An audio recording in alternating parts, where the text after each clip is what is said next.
Gracias, señor presidente. Pues como advertía el presidente de la comisión, comparezco hoy de nuevo, pero bueno, es que esto va a ser de manera regular, vamos, o sea, de nuevo y tendremos muchas más ocasiones, estoy convencido, en esta legislatura. Ante la Comisión de Hacienda y Función Pública del Congreso, por un lado, como anticipaba el presidente de la comisión, a petición propia del Gobierno, para explicar las medidas que permitirán conseguir el objetivo de déficit del 2017, así como la valoración que acaba de efectuar la Comisión Europea hace pocos días sobre la propuesta de esas medidas. Y, por supuesto, también atenderé a la solicitud de las comparecencias formuladas por el Grupo Socialista y por los grupos parlamentarios de Ciudadanos y Mixto. Colocaré una presentación para que luego también sus señorías pues, puedan también hacer una valoración de mi propio contenido y, en todo caso, pues, demandar las explicaciones pertinentes. Bien, en primer término, decía que como Gobierno hemos solicitado esta comparecencia en relación para valorar el dictamen que la Comisión Europea ha realizado sobre el proyecto de plan presupuestario actualizado de nuestro país. Dice literalmente: cumple en general las disposiciones del Pacto de Estabilidad y de Crecimiento. Y añade también literalmente: espera que se alcance el esfuerzo presupuestario requerido tanto en 2017 como en términos acumulados en 2016 y 2017. Y, en principio, no considera necesaria medidas adicionales para reducir el déficit público en el año 2017, algo que es muy importante, porque eso quiere decir que la propuesta de medidas que ha realizado el Gobierno, que ha aprobado esta Cámara, evidentemente con la cooperación, con la colaboración de los grupos políticos que aprobaron esas medidas, pues incorporan un esfuerzo estructural suficiente para la consecución de la reducción del déficit público, que, como sus señorías saben, pues para este ejercicio, el año 2017, pues es un objetivo muy exigente. La no coincidencia, digamos, de las cifras que estima la Comisión para el año 2017 en relación con las del plan presupuestario del Gobierno, en una diferencia de 2 décimas perfectamente explicable, justificable. En primer lugar, en las diferencias del escenario de crecimiento económico que el Gobierno mantiene y sostiene que podemos alcanzar y que debemos alcanzar en este ejercicio. Son diferencias pequeñas, pero que suficientes para explicar ello. Y, por otro lado, también que por parte de la evaluación pues no considera, digamos, en términos igual que lo hace el plan presupuestario algunos de las propuestas que tendremos que seguir trayendo a esta Cámara también, propuestas tributarias, que ahora me referiré, y también propuestas relativas a lucha contra el fraude fiscal, que también me referiré a ellas. Pero, insisto, la Comisión no ha impuesto a España la adopción de medidas adicionales para cumplir con sus objetivos de déficit. Y me gustaría destacar que es la primera vez desde que se pusieron en marcha los mecanismos de coordinación presupuestaria en la Unión Europea, en 2013, que la Comisión emite esta opinión y no un dictamen de riesgo de incumplimiento, que es como se califica. Eso es lo que ha venido advirtiendo estos últimos años, por tanto, y eso es lo que hace que no se exijan medidas adicionales. Por el contrario, lo que se hace es invitar a las autoridades españolas a estar preparadas para adoptar nuevas iniciativas. O sea, obviamente, las autoridades españolas estarán preparadas, pero con el permiso de sus señorías, porque por mucho que nos preparemos, aquí no hay quien tome ninguna medida que no coincida con los grupos parlamentarios, que es lo que garantiza y da sentido a la estabilidad política. Por eso, que no se preocupe nadie, que las compartiremos, vamos, o sea, porque lo demás no tiene sentido y no tenemos, obviamente, en un gobierno en minoría ninguna capacidad para tomar ninguna medida adicional que no sea suficientemente compartida. Algo que ya he calificado en mis anteriores intervenciones en esta comisión y en el Pleno de la Cámara, que es una oportunidad, o sea, francamente, poder hacer políticas presupuestarias, políticas tributarias, políticas de lucha contra el fraude fiscal de carácter compartido. O sea, quiero decir, por tanto, esto es una oportunidad, el hacerlo y no hacerlo, digamos, en exclusiva desde lo que significa el ámbito propio del Gobierno y con el apoyo de un grupo político o buscando siempre el apoyo de un solo grupo. Con un solo grupo no sumamos, por tanto, tenemos que ir a hacer este planteamiento. Además, en el dictamen no solo se valoran positivamente las medidas de consolidación presupuestaria presentadas, sino también las adoptadas en el marco fiscal institucional, como las acciones llevadas a cabo para reforzar el control del cumplimiento de los objetivos de déficit de las administraciones territoriales y el compromiso de llevar a cabo una revisión del gasto, esto también es muy importante, la revisión del gasto en el conjunto de las administraciones públicas, que también es una de las propuestas que sirvieron de base para llevar adelante la investidura del presidente Rajoy. Es, por tanto, pues un motivo, digamos, podemos calificar de felicitación común que podamos tener esta valoración positiva por parte de la Comisión Europea, porque es lo que nos otorga credibilidad a la política económica que estamos haciendo en nuestro país. Una política comprometida con la reducción del déficit público, pero que eso hace no solo compatible, sino que refuerza el crecimiento económico y la creación de empleo. Este es el axioma fundamental. Tenemos que seguir reduciendo el déficit público para crecer y crear empleo. Y esas políticas permitirán a España alcanzar superávit primario a partir del 2018, de manera que podemos decir, sin temor a exageración, que España es el país que está utilizando mejor el mix de políticas monetarias, políticas presupuestarias. Y junto a las reformas estructurales, ese mix es el que está haciendo que España crezca y cree empleo y crezca con un diferencial muy positivo frente al resto de los socios europeos y, sobre todo, que estemos a la cabeza en creación de empleo, que es realmente lo que necesitamos. Y nuestro proyecto es que, como está aprobado en esta Cámara, pues el déficit se reduzca hasta el año 2019, pero sobre todo el proyecto es que ya en el año 20 tengamos esos 20 millones de ocupados, que hará que hayamos superado definitivamente la peor crisis de nuestra historia. Y, por tanto, estamos convencidos de que ello aliviará también en muchas tensiones políticas de otra manera, que de otra forma se han venido produciendo en nuestro país.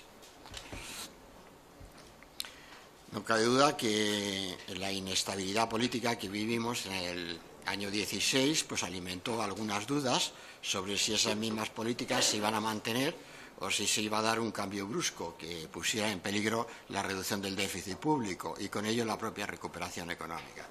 Pero decía, la investidura del presidente Rajoy, el diálogo político abierto en el Parlamento y el amplio respaldo obtenido en las Cortes Generales a las primeras iniciativas presupuestarias, a la senda de reducción del déficit público y de la deuda pública, que, como todos recuerdan, pues recibió una votación a favor de 251 votos favorables, algo que no había ocurrido nunca en nuestra democracia.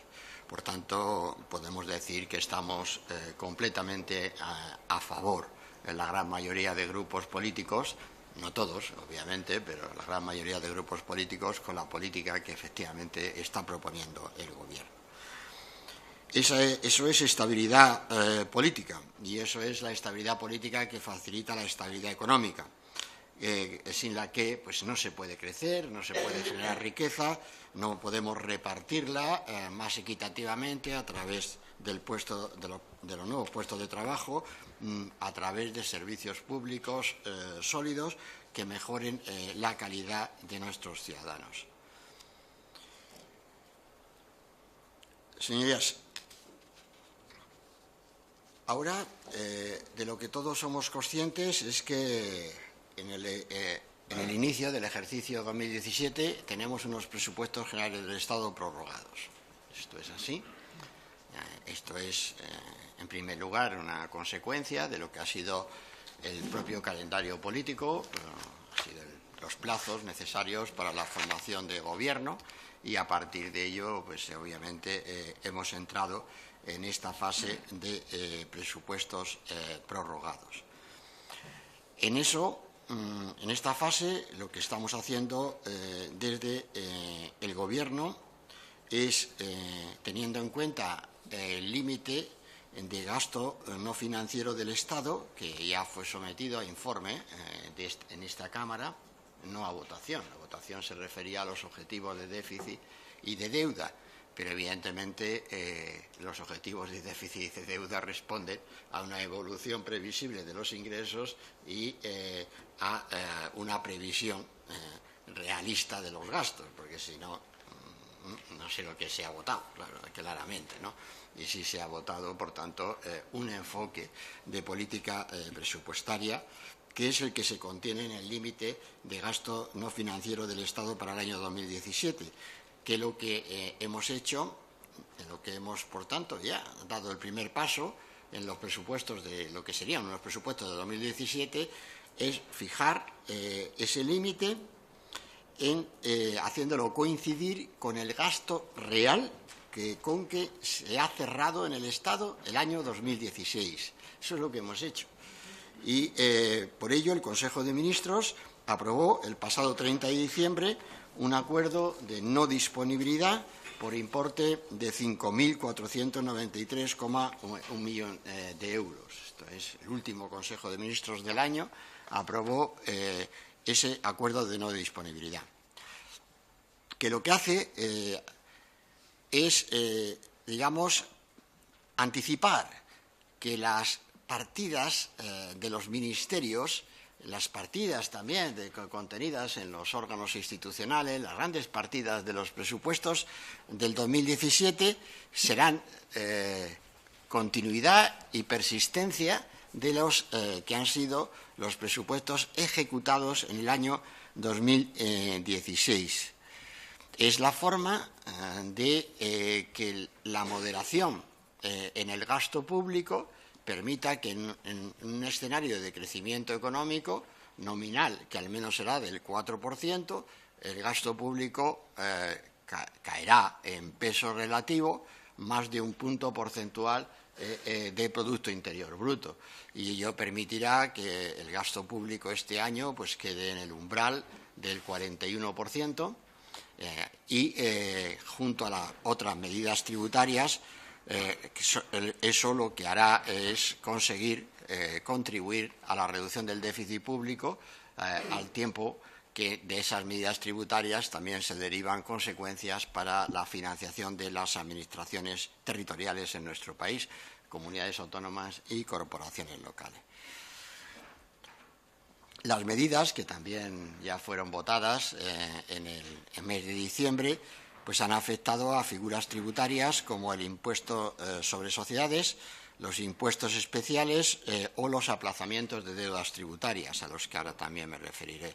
Además, se han adoptado iniciativas para mejorar el control del fraude y el cobro de las deudas fiscales. Estas son las medidas que han sido sometidas a la evaluación también, por tanto, de la Comisión, y son las que se refieren como medidas estructurales, se califican como medidas estructurales. Bueno, lo que quiero es clarificar, en primer lugar, que lo que ha hecho el Gobierno no es reducir el gasto, es mantener el gasto. Eso es lo que ha hecho el Gobierno. Y por eso el acuerdo de no disponibilidad se refiere a que respecto del presupuesto inicial 2016 pues se reduce en algo más de 5.000 millones de euros esa no disposición de crédito, que es el que no se ha utilizado en el año 2016 y, por tanto, no estamos proponiendo reducciones adicionales de ese gasto. Eso es lo que hace el acuerdo de no disponibilidad. Y ese debería ser la base del presupuesto general del Estado para el año 2017. Ese es el contenido del presupuesto que el Gobierno tiene intención de traer a la Cámara. El acuerdo aprobado por el Consejo de Ministros, por tanto, de 30 de diciembre, incluye 3 apartados. Primero, formaliza la prórroga presupuestaria, inevitable por la ausencia de presupuestos propios para el año 2017. Segundo, establece la no disponibilidad de créditos por importe de 5.493 millones de euros. Y, por último, incluye medidas de control en la ejecución del gasto del 2017, en relación al supuesto de que no hubiere también presupuestos renovados para este año, los presupuestos generales del Estado para el año 2017. O sea, estamos partiendo, por tanto, de unas medidas que son propias de la prórroga de presupuesto. Debemos tener en cuenta que la Ley General Presupuestaria también obliga a que se eliminen los gastos correspondientes a actuaciones que terminaron en el ejercicio 2016, que obviamente no tiene ningún sentido porque no tienen una proyección para el 17.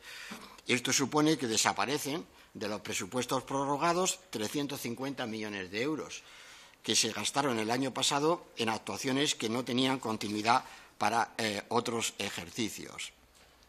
A partir de ahí, para adaptar el capítulo de gastos al gasto real que se ha producido en el cierre presupuestario de 2016, se aprueba la no disponibilidad que ya he citado de esos 5.493 millones de euros.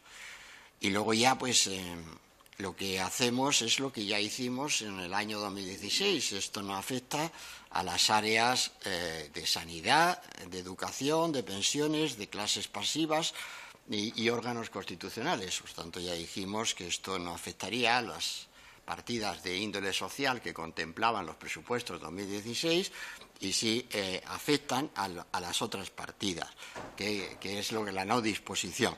Afecta a los capítulos del gasto corriente, que suman 3.090 millones de euros, seguido de los intereses, 954,7 millones, y el gasto en capital, 866 millones de euros.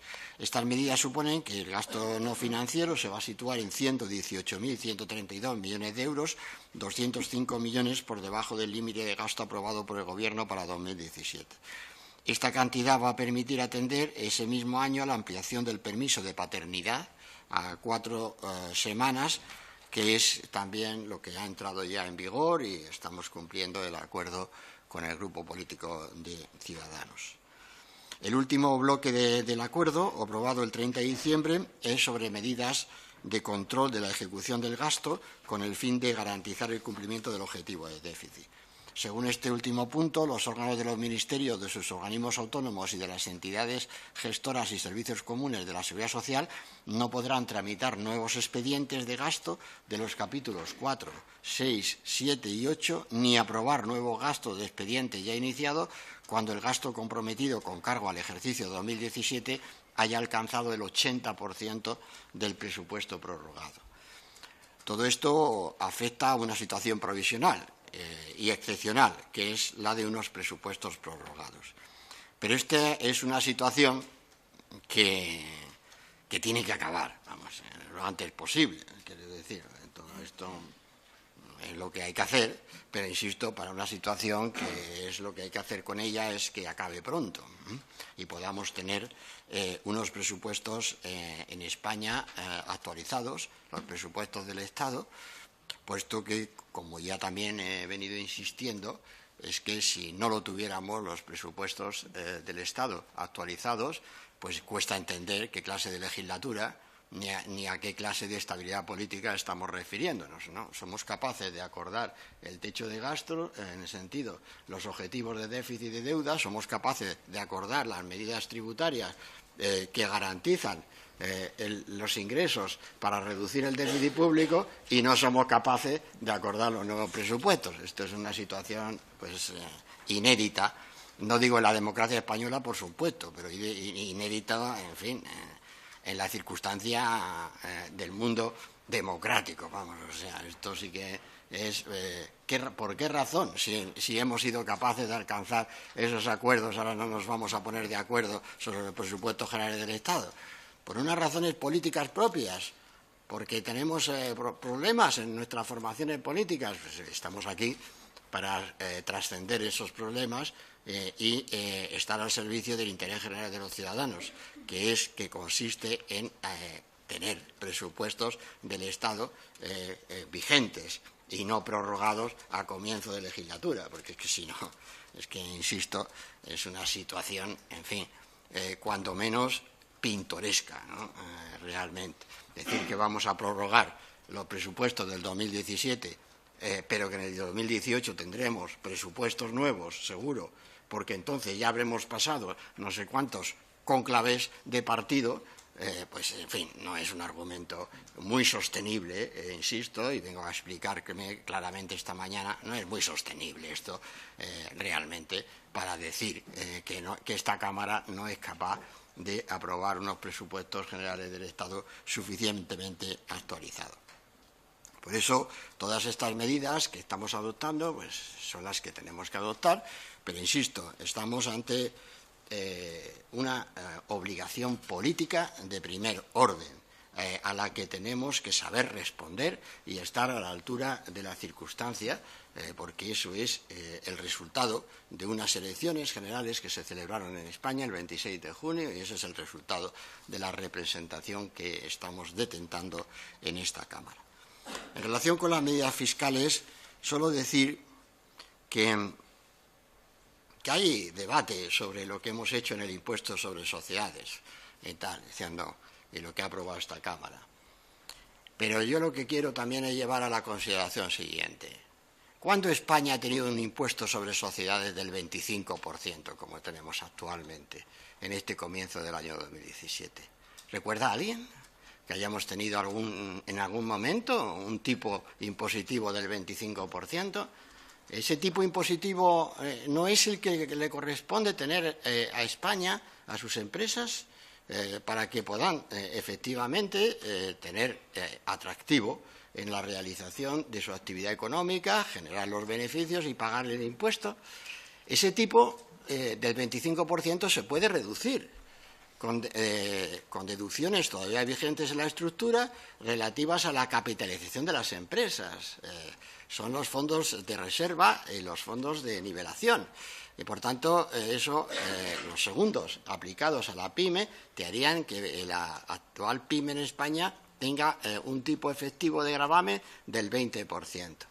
Entonces, con lo cual, y sin contar otro tipo de incentivos, como sería la I+D+I, y las propias de las industrias, como es la industria del cine, de la producción de teatro, industrias culturales, que son las que están incentivadas en ese impuesto. Esos son los incentivos del impuesto sobre sociedades. ¿Y qué hemos hecho? Mantener esos incentivos.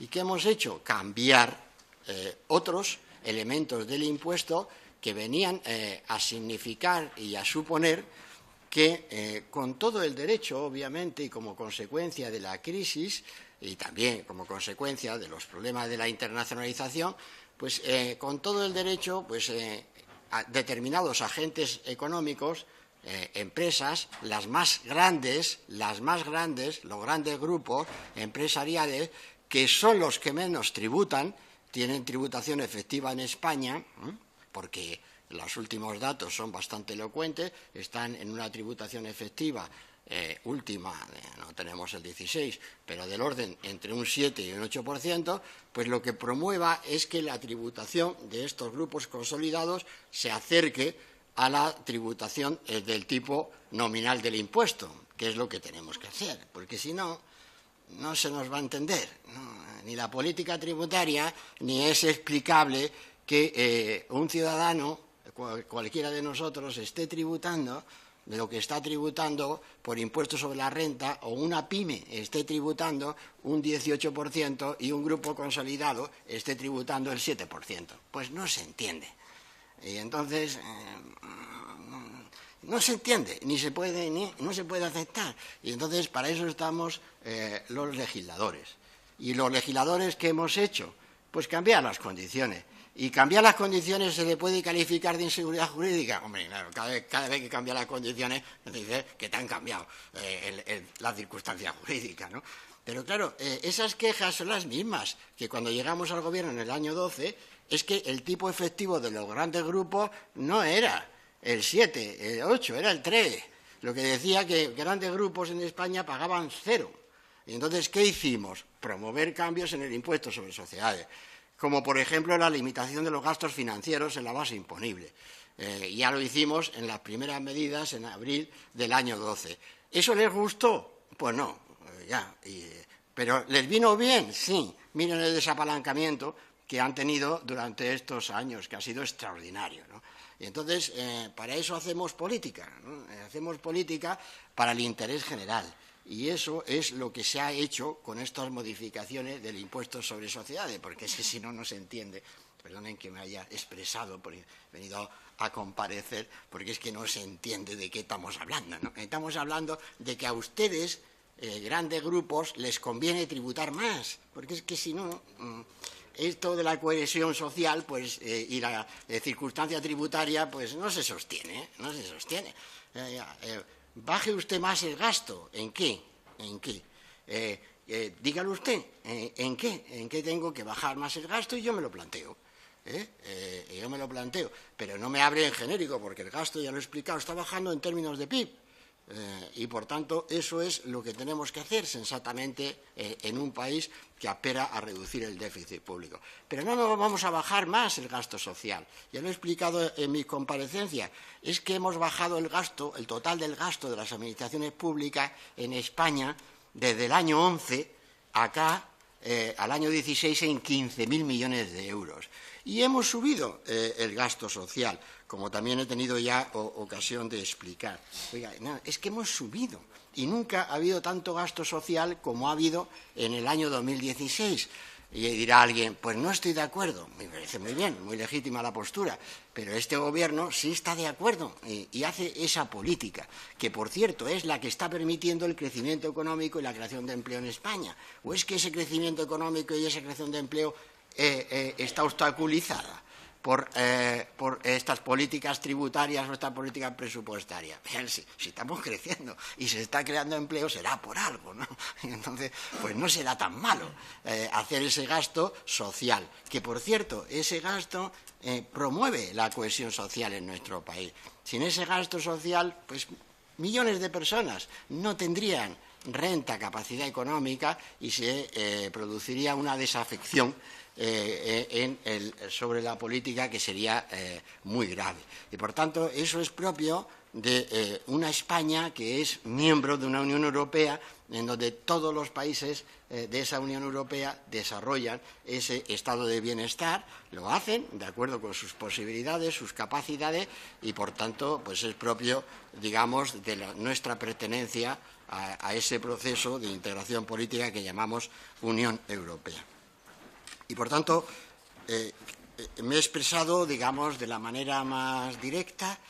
Las cifras las tienen ahí en términos de recaudación tributaria. Estamos, insisto, en términos de recaudación tributaria, estamos recaudando en el impuesto sobre la renta de personas físicas la misma cuantía que 72.000 millones de euros que teníamos, que se recaudaron en España en el año 2007, antes de la crisis. Hemos vuelto en el IRPF. Teniendo en cuenta que hemos bajado el IRPF entre el 15 y el 16% en 9.000 millones de euros. O sea, quiere decir, y por tanto los hemos recuperado, quiero decir, porque ahí está la cifra absoluta, pero hemos bajado de 9.000 millones de euros. Cuando programamos bajar 7.000, lo hemos bajado en 9.000 millones de euros. Y el impuesto sobre sociedades, que también lo hemos bajado en términos generales en prácticamente otros 2.500 millones de euros en este periodo. Por tanto, eso hace que el conjunto de la recaudación tributaria en España no haya vuelto al 2007. ¿Qué nos faltan? pues casi 20.000 millones de euros. ¿De dónde vienen? ¿De dónde nos faltan? Del impuesto sobre sociedades, porque el impuesto sobre el IVA está en máximos históricos, los impuestos especiales están en el mismo rango, en torno a 20.000 millones de euros, y por tanto esto es la política tributaria que se resume y por tanto da sentido a las medidas que estamos adoptando, tiene todo el sentido y además, como estamos viendo, son perfectamente compatibles, están impulsando el crecimiento económico y la creación de empleo. Porque esa reforma tributaria que hemos aplicado pues es una de las grandes causas, principales causas de por qué estamos creciendo. Por qué hemos crecido en el año 15 y en el año 16 al ritmo que lo hemos hecho y, por tanto, eso ha facilitado la creación de cientos de miles de puestos de trabajo. Bien. Paso a la supresión de aplazamientos, que es otra de las solicitudes también de la comparecencia. También la primera era del Grupo Socialista relativa a las medidas y, bueno, pues estoy a su disposición también, obviamente, después de acabar esta exposición para entrar con más detalle o a valoración de las mismas. Y en relación también ahora con la otra parte de la solicitud, otra vertiente de la solicitud de la comparecencia de esta mañana, pues decirles que realmente el cambio de normativa tributaria en relación con la supresión de determinados aplazamientos, eso pues tiene el marco claro e ineludible y positivo, ineludible en el sentido positivo, de la Ley General Tributaria en relación con la aplicación de estas normas y con las normas generales que se derivan de esa Ley General Tributaria. La norma general se refiere a que no se concederán aplazamientos de deudas en el caso de retenciones e ingresos a cuenta sin excepción. En el caso de los pagos fraccionados del impuesto sobre sociedades, en las deudas resultantes de la ejecución de resoluciones firmes que previamente hayan estado suspendidas durante la tramitación del recurso o en el caso de las deudas de tributos que deben ser legalmente repercutidos. Es decir, cuando el empresario actúa como sujeto pasivo intermediario y por tanto, está obligado a soportar el impuesto, pero en realidad el impuesto, obviamente, se traslada al consumidor final. Es el caso del IVA, que lo paga el consumidor y lo ingresa en Hacienda el empresario o autónomo que ha cobrado su factura.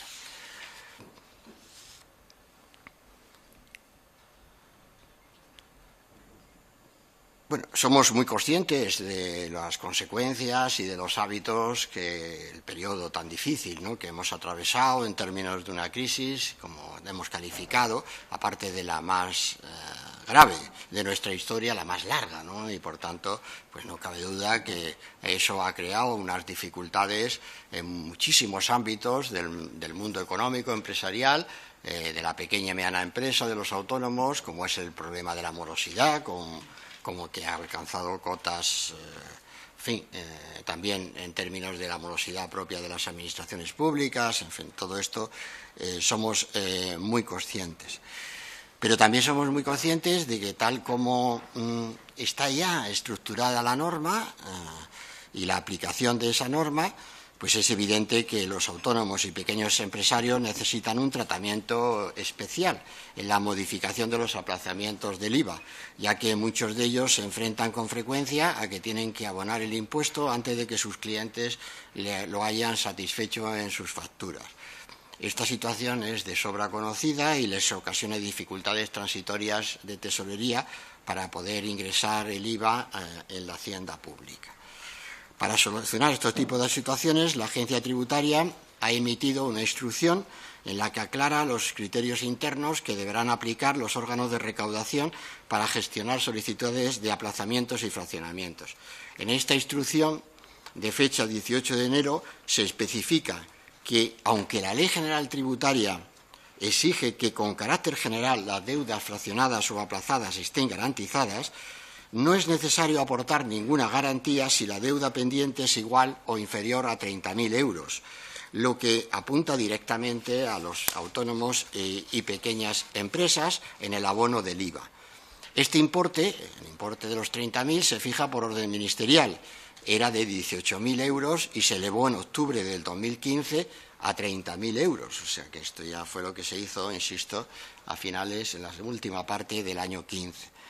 ¿Y qué pasa con estos casos? Pues que se les aplicará el procedimiento automatizado más ágil y eficiente. En este procedimiento, los afectados no deberán aportar documentación que acredite ni las dificultades transitorias de tesorería, ni las garantías que se ofrecen, ni el propio impago de las cuotas repercutidas. Basta con que soliciten el aplazamiento y éste se concederá automáticamente a través del sistema informático. También, por eso decía, no hay interpretación de discrecionalidad alguna. De manera que los autónomos, para entendernos, pequeñas empresas, tendrán 12 plazos mensuales para realizar el ingreso de la deuda y las pymes 6 plazos mensuales. O sea que esta es la aplicación, digamos, de este procedimiento, que es el que ya está establecido. En estos casos podríamos decir que se les da a los autónomos y empresarios el beneficio de la duda, y la agencia tributaria presumirá que está acreditado que no han cobrado el IVA que tienen que ingresar. Esta presunción es totalmente legítima y forma parte de nuestro ordenamiento jurídico para determinadas circunstancias. Este sistema, en la resolución automatizada masiva, conocido por sus siglas, RAM, de solicitudes de aplazamiento, es de sobra conocido por los autónomos y pequeños empresarios. Lleva más de 20 años en funcionamiento, no da problemas y, por lo tanto, no hay motivo para cuestionar que sea la mejor solución para estos aplazamientos en el pago del IVA, que no necesitan ni justificación ni garantías. En el caso de deudas superiores a 30.000 euros, en cambio, habrá que acreditar el impago y presentar garantías como un aval bancario o un certificado de seguro de caución. Y será la propia agencia tributaria la que, tras analizar la situación y conforme a una serie de normas establecidas, decida si se concede o no el aplazamiento, que según los casos podrá ser desde 12 hasta 36 o excepcionalmente 48 meses. Bueno, y luego en relación con las normas tributarias que tendremos que seguir trayendo, en términos para completar el programa presupuestario presentado a las instituciones europeas, esas normas tributarias se refieren a la corrección de lo que llamamos en economía externalidades negativas. Es decir, los impuestos tienen en una de sus obligaciones, de sus tareas, desestimular determinados consumos, desestimular determinados consumos que puedan producir, por ejemplo, efectos de contaminación. Recuerdo que en la 10ª legislatura también tomamos decisiones en materia de la imposición sobre el gas fluorado y ahí tenemos un resultado en España de reducción de las emisiones de gas fluorado muy importante. Es decir, que los impuestos que no tienen que ver con el consumo, pues en fin, comprendo que se diga todo, ¿no? Que cabe, pero sí tienen que ver con el consumo, claro. Y por eso existen los impuestos especiales. El único sentido doctrinal para que existan impuestos especiales, diferentes y añadidos a los impuestos generales sobre el consumo, pues es que lo que hacen es penalizar determinados consumos. Y eso es lo que justifica la imposición sobre el tabaco, la imposición sobre el alcohol y, por supuesto, cualquier otro gravamen que lo que haga, pues, en términos de medidas para propiciar una mejora medioambiental, que es uno de los también grandes objetivos de las políticas económicas que tenemos que articular, como es también la promoción de los elementos de salud, que es promover que fiscalmente no se consuman productos que puedan ser perjudiciales para la salud. Eso es lo que justifica y explica, ya les digo, pero en todo el mundo desarrollado, la existencia de este tipo de figuras tributarias. Por tanto, esas son las figuras que el Gobierno pretende traer a esta Cámara para completar ese programa presupuestario. No van a tener una potencia recaudadora demasiado grande, es evidente, pero tenemos la obligación de incorporarlas, y también en ese sentido pues lo tendremos que negociar con los grupos políticos el contenido, las propuestas de este tipo de figuras. Y por último también citar que medidas de lucha contra el fraude, pues el plan de control, también ahí las nuevas herramientas informáticas están permitiendo ese seguimiento. El nuevo plan de control de la facturación del IVA, que nos parece también muy relevante, que entrará en vigor plenamente el 1 de julio próximo, es el sistema conocido como Suministro Inmediato de Información, también por sus siglas SII, y este avanzado sistema pues concierne a más de 60.000 contribuyentes que representan el 80% de la facturación de IVA en España, que deberán suministrar información sobre sus ventas de forma inmediata al realizar una liquidación online del tributo. Pero esto es realmente un avance impresionante, ¿no? O sea, lo que se va a conseguir, y lo que hace que es posible que, porque tenemos una administración tributaria tan eficiente y tan tecnologizada como efectivamente lo es la agencia tributaria. Y luego, en relación con el plan de control tributario de 2017 de la agencia tributaria, pues cuyas serán ahí las directrices, pues serán también en forma de actualización, de insistir en que el control debe centrarse sobre grandes fortunas, lucha contra la economía sumergida, especialmente también en el ámbito del IVA, y luego la elusión de las grandes multinacionales, que es otro también de la elusión fiscal, que también causa gran motivo de preocupación en España y en el conjunto del mundo desarrollado, incluyendo también, obviamente, todo el ámbito del fraude en la economía digital, que también, al ser una actividad económica pujante, nueva, también es muy importante seguir su desarrollo para que no sea fuente de nuevos fraudes.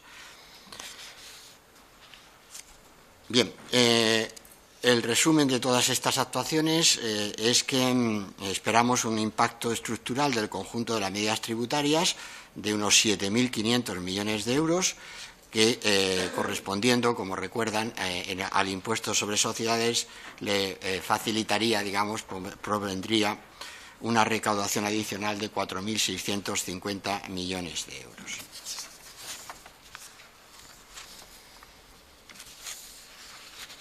Bueno, como conclusión a esta primera intervención, pues decirles que